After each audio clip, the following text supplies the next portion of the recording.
이게 정말 우리 군이 선택한 길입니까? 그는 부대 주차장 한가운데서 걸음을 멈췄습니다. 3년 만에 돌아온 부대는 기억 속 모습과 전혀 달랐습니다.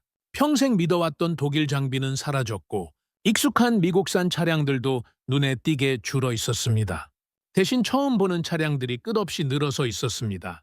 그는 믿을 수 없다는 듯 천천히 그쪽으로 걸어갔습니다. 그리고 차량 옆면의 마크를 확인한 순간 그대로 굳어버렸습니다. 자동차 회사 로고가 군용차에 붙어 있다고요? 순간 헛웃음이 터져 나왔습니다. 전쟁터는 자동차 전시장이 아닙니다. 수십 년 동안 최전선을 누비며 살아남은 그에게 이것은 상식 밖의 광경이었습니다. 하지만 더 이상한 것은 따로 있었습니다. 주변 장교들 누구도 불안해하지 않았다는 사실이었습니다. 오히려 그들의 표정에는 설명하기 힘든 자신감이 서려 있었습니다. 마치 자신만 모르는 무언가를 이미 확인한 사람들처럼 말입니다. 도대체 자신이 없는 사이 이 부대에서는 무슨 일이 벌어진 것이었을까요? 잠깐. 구독 및 좋아요는 영상 제작에 큰 힘이 됩니다. 지금 당신의 응원을 보여주세요. 이게 정말 우리 군이 선택한 방향이 맞는 겁니까? 저는 부대 주차장 한가운데 서서 몇 번이고 되물었습니다. 독일제 차량은 사라졌고 미국산 장비도 눈에 띄게 줄어 있었습니다. 그 자리를 대신하고 있는 것은 처음 보는 마크를 단 차량들이었습니다. 30년 군생활 중 이런 광경은 처음이었습니다. 도대체 제가 없던 3년 사이 이곳에서 무슨 일이 벌어진 겁니까? 이야기는 며칠 전으로 거슬러 올라갑니다. 저는 폴란드 육군 중령 마렉 노박입니다. 특수전 부대 출신으로 아프가니스탄과 이라크를 포함해 4번의 해외 파병을 마쳤습니다. 그리고 3년 만에 고국으로 돌아오는 비행기 안에 앉아 있었습니다. 드디어 집으로 돌아간다는 안도감이 밀려왔습니다. 하지만 그 안도감 뒤에는 무거운 그림자가 따라붙고 있었습니다. 전장에서 잃은 전우들의 이름이 하나씩 떠올랐기 때문입니다. 살아 돌아왔다는 사실이 왜 이렇게 무겁게 느껴지는 걸까요? 좋은 장비는 미국산입니다. 튼튼한 장비는 독일산입니다. 전쟁은 결국 서방 장비가 하는 겁니다. 저는 그렇게 믿으며 30년 가까이 살아남았습니다. 아프가니스탄에서는 미군 헌비와 함께였습니다. 이라크에서는 독일제 장갑차가 제 목숨을 지켜줬습니다. 그것이 제가 아는 전쟁의 방식이었습니다. 그런데 그 믿음이 흔들리기까지 그리 오랜 시간이 걸리지 않았습니다.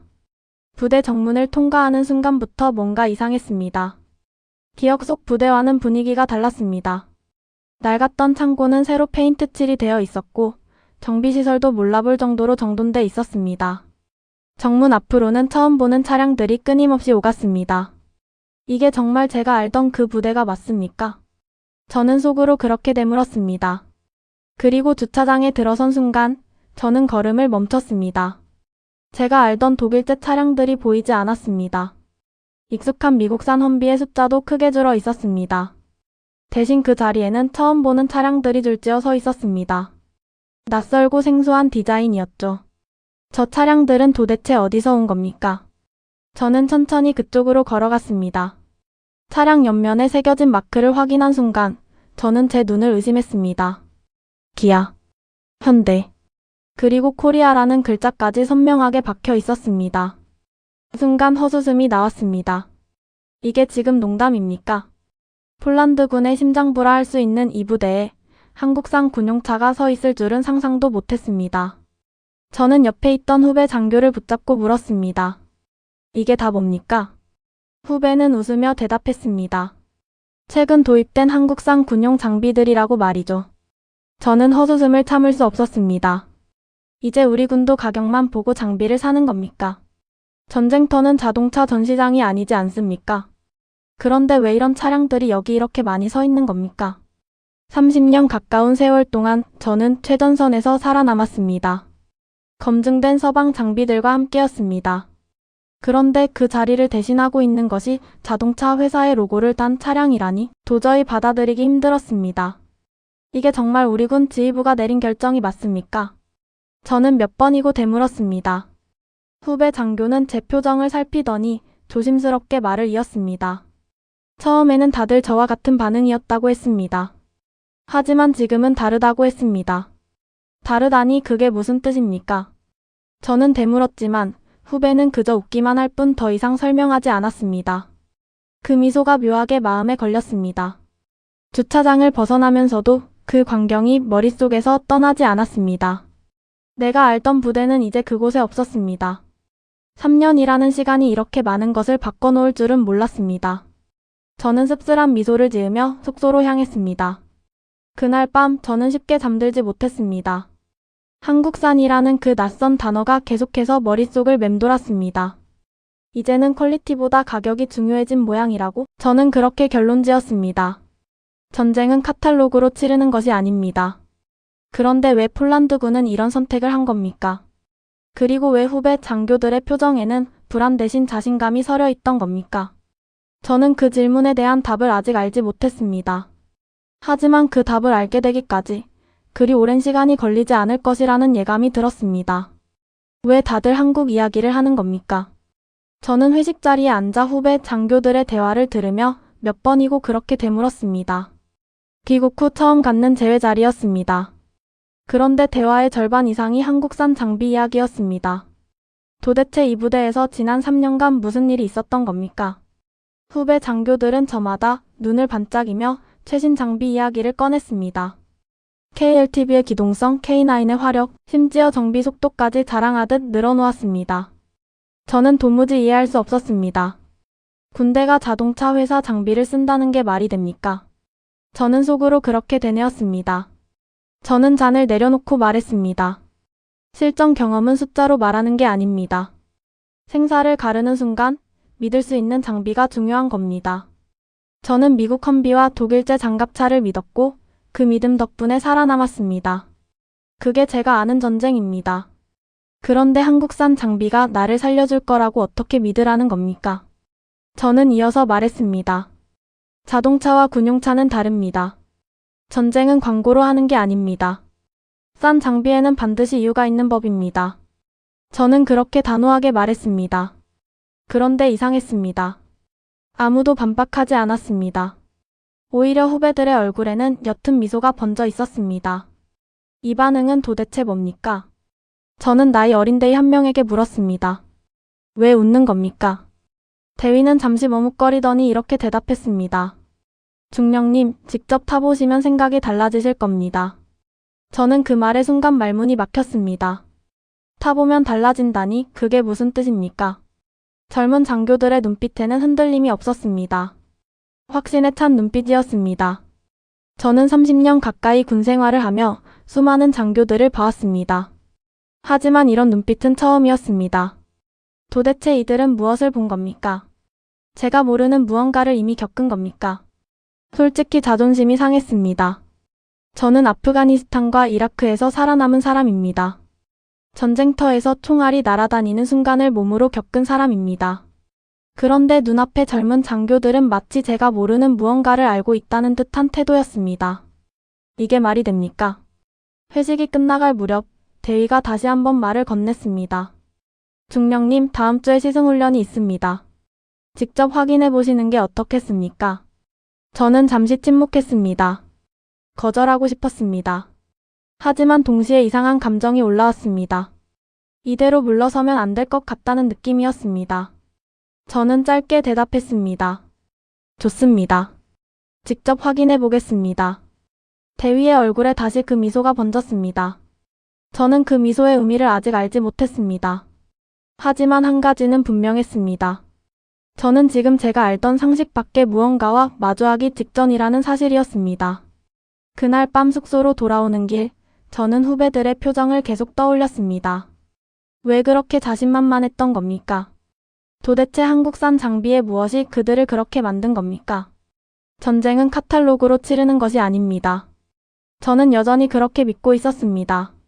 하지만 며칠 뒤, 제가 직접 그 운전대를 잡게 될 줄은 그때까지도 예상하지 못했습니다. 어디 한번 보자. 저는 그렇게 속으로 중얼거리며 운전석에 올랐습니다. 시승훈련 당일이었습니다. 저는 처음부터 비판적인 태도로 임했습니다. 단점을 찾겠다는 마음이었습니다. 후배 장교들은 조금 떨어진 곳에서 조용히 저를 지켜보고 있었습니다. 그 시선이 오히려 저를 더 자극했습니다. 시동을 걸었습니다. 예상보다 조용했습니다. 저는 별다른 반응 없이 차를 출발시켰습니다. 첫 코스는 지느길이었습니다. 저는 일부러 거칠게 핸들을 꺾었습니다. 이 정도면 바퀴가 헛돌겠지 그렇게 생각했습니다. 그런데 차량은 흔들림 없이 진흙을 밀고 나갔습니다. 생각보다 괜찮은데 저는 속으로 그렇게 인정할 수밖에 없었습니다.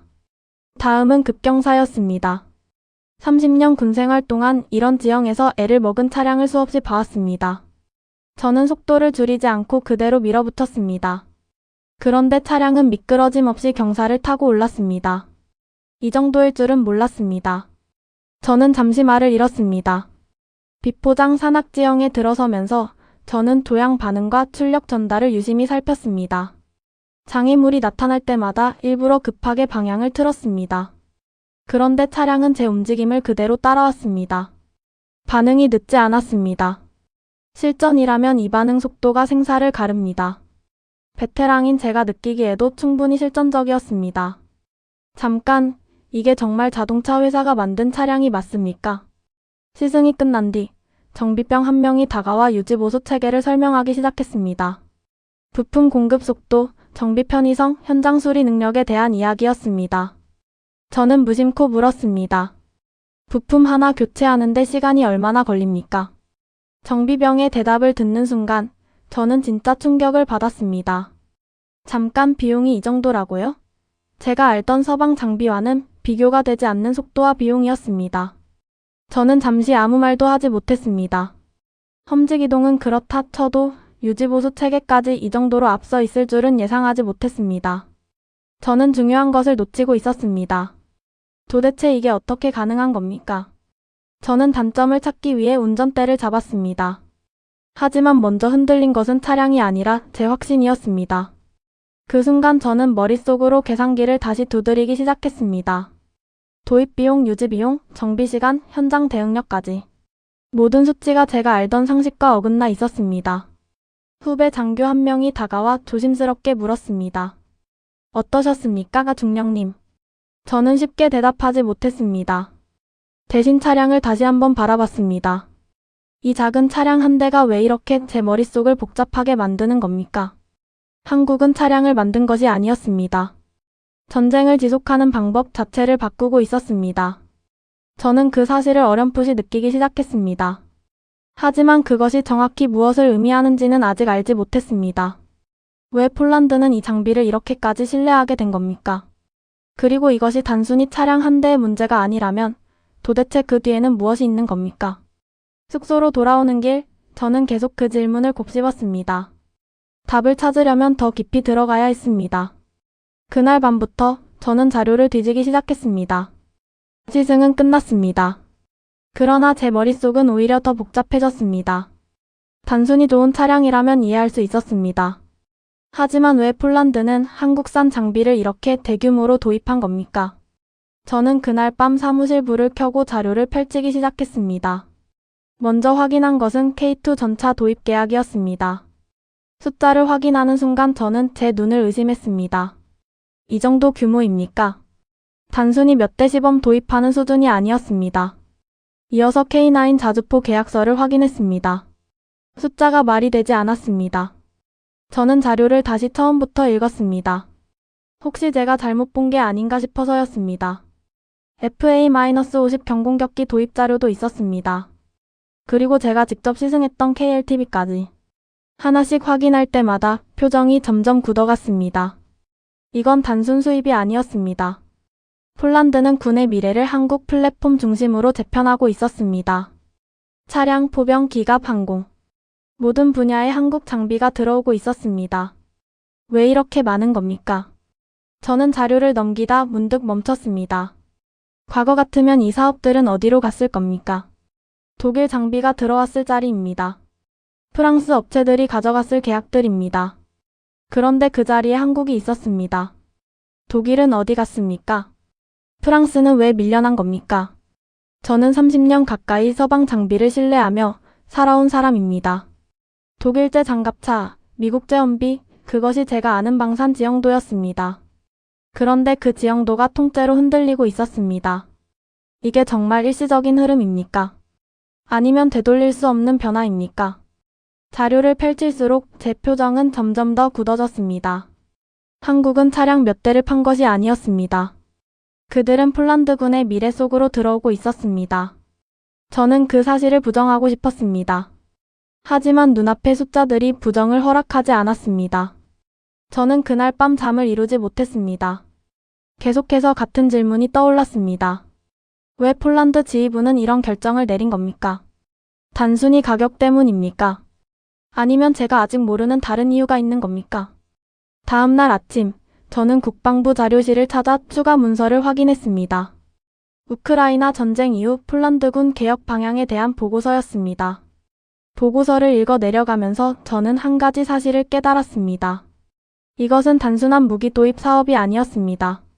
폴란드는 전쟁을 대하는 방식 자체를 바꾸고 있었습니다.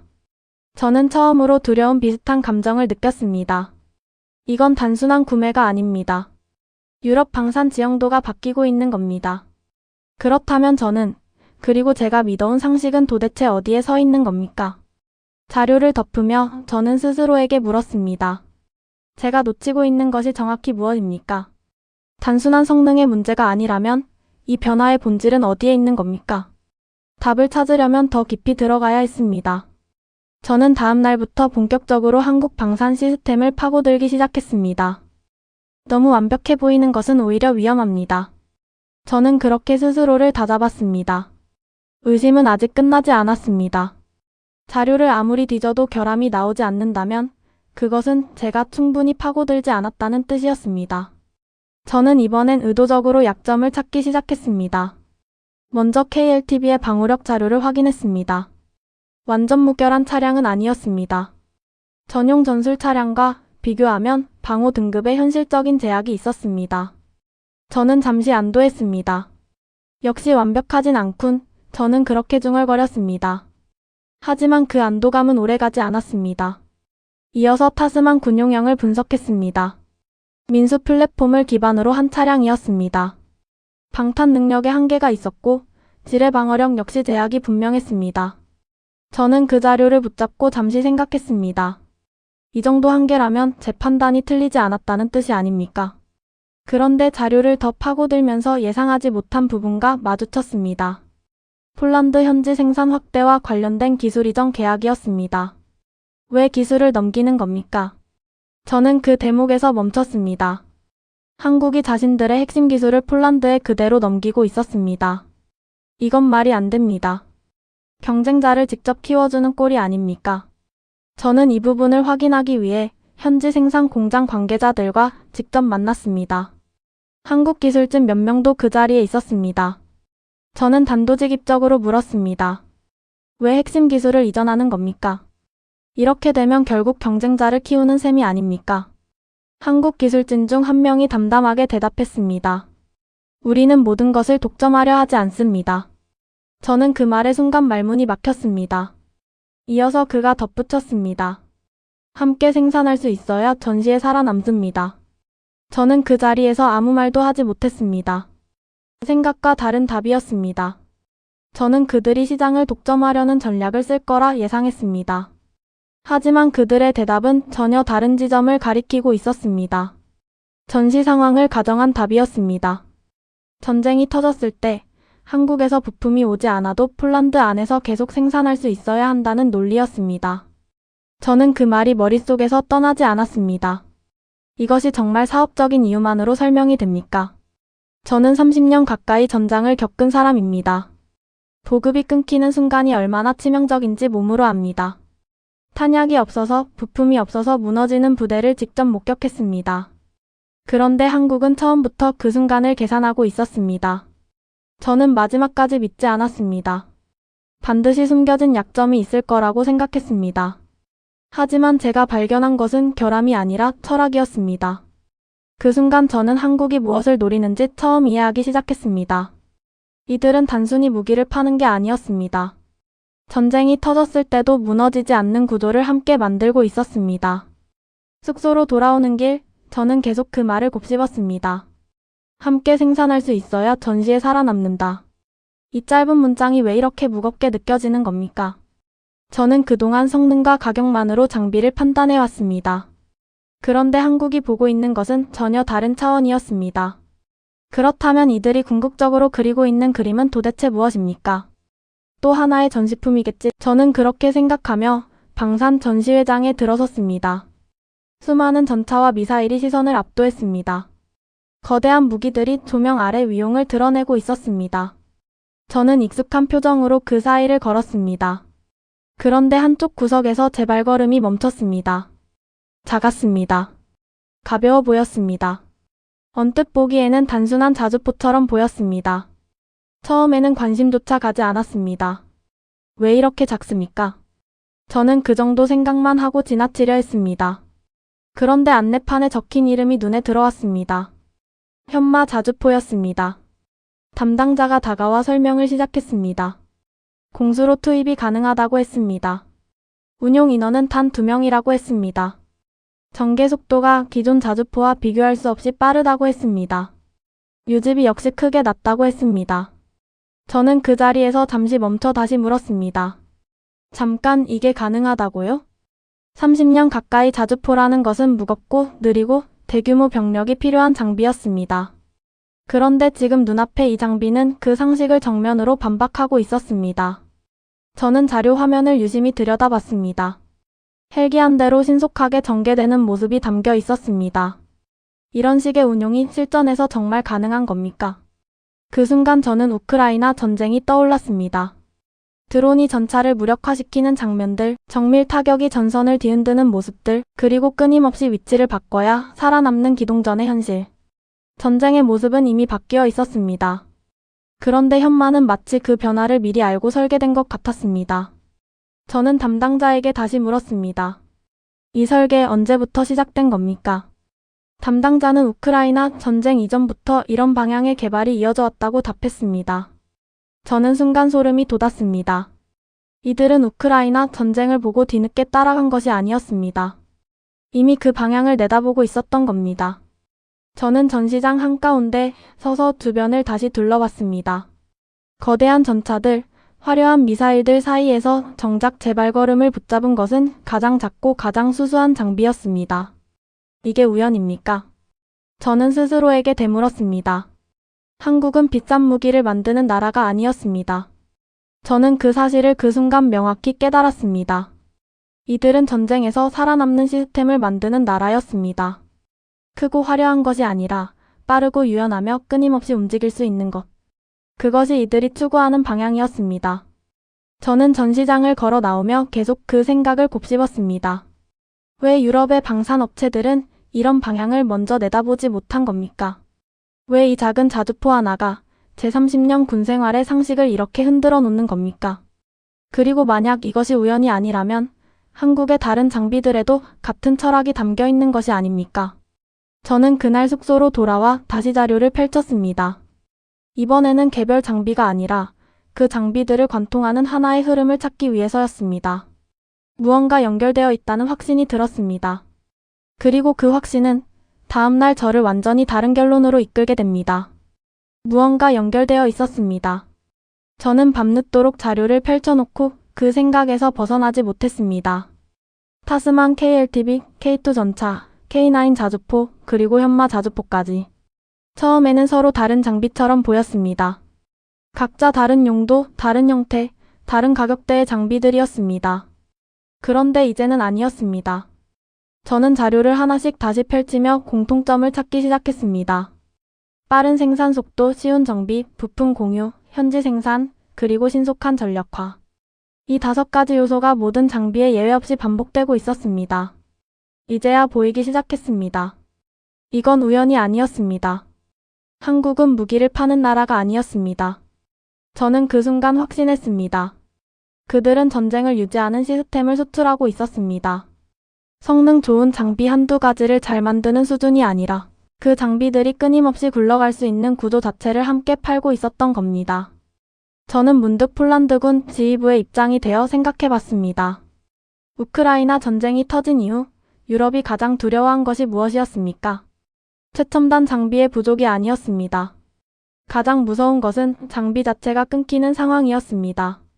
좋은 장비보다 계속 움직일 수 있는 장비가 더 중요했습니다. 우리는 잘못된 질문을 하고 있었습니다. 저는 그동안 이렇게 물어왔습니다. 어떤 장비가 더 강한가? 그런데 진짜 중요한 질문은 이것이었습니다. 어떤 장비가 전쟁이 길어져도 계속 공급될 수 있는가? 폴란드 지휘부는 이미 그 질문의 답을 알고 있었습니다. 저만 뒤늦게 그 질문에 도달한 겁니다. 저는 독일과 프랑스를 떠올렸습니다. 과거 유럽은 최고의 장비를 추구했습니다. 최첨단 성능, 최고의 방어력, 최고의 화력. 그것이 유럽 방산의 오랜 자부심이었습니다. 그런데 현대전은 달라졌습니다. 최고의 장비가 아니라 가장 빨리 생산되는 장비가 승부를 결정하기 시작했습니다. 한국은 다른 길을 걷고 있었습니다. 저는 자료를 덮고 잠시 눈을 감았습니다. 그제야 모든 퍼즐이 맞춰지는 소리가 들리는 것 같았습니다. 한국은 서방을 뒤늦게 따라온 나라가 아니었습니다. 그들은 새로운 기준을 만들고 있는 나라였습니다. 저는 그 사실을 인정하는 순간 묘한 전율을 느꼈습니다. 그 순간 저는 우리가 뒤쫓고 있는 쪽이 누구인지 깨달았습니다. 30년 가까이 저는 서방이 항상 앞서 있다고 믿어왔습니다. 그런데 지금 폴란드군이 뒤쫓고 있는 것은 미국도 독일도 아니었습니다. 바로 한국이었습니다. 저는 창밖을 바라봤습니다. 부대 주차장에 늘어선 그 낯선 차량들이 떠올랐습니다. 처음 봤을 때는 비웃었던 차량들입니다. 그런데 이제는 다르게 보였습니다. 저 차량들 뒤에는 단순한 성능이 아니라 전쟁을 지속시키는 철학이 서 있었습니다. 그리고 그 철학은 지금 유럽 전체로 퍼져나가고 있었습니다. 폴란드는 시작에 불과했습니다. 저는 그 사실을 깨닫는데 그리 오랜 시간이 걸리지 않았습니다. 한국 장비는 이미 폴란드군 깊숙이 자리를 잡았습니다. 그런데 변화는 거기서 멈추지 않았습니다. 몇 달 뒤 저는 국제방산협력회의에 참석할 기회가 있었습니다. 루마니아 장교들, 발트 3국에서 온 관계자들, 그리고 동유럽 각국의 군 인사들이 한자리에 모였습니다. 저는 그들의 대화를 들으며 놀라움을 감출 수 없었습니다.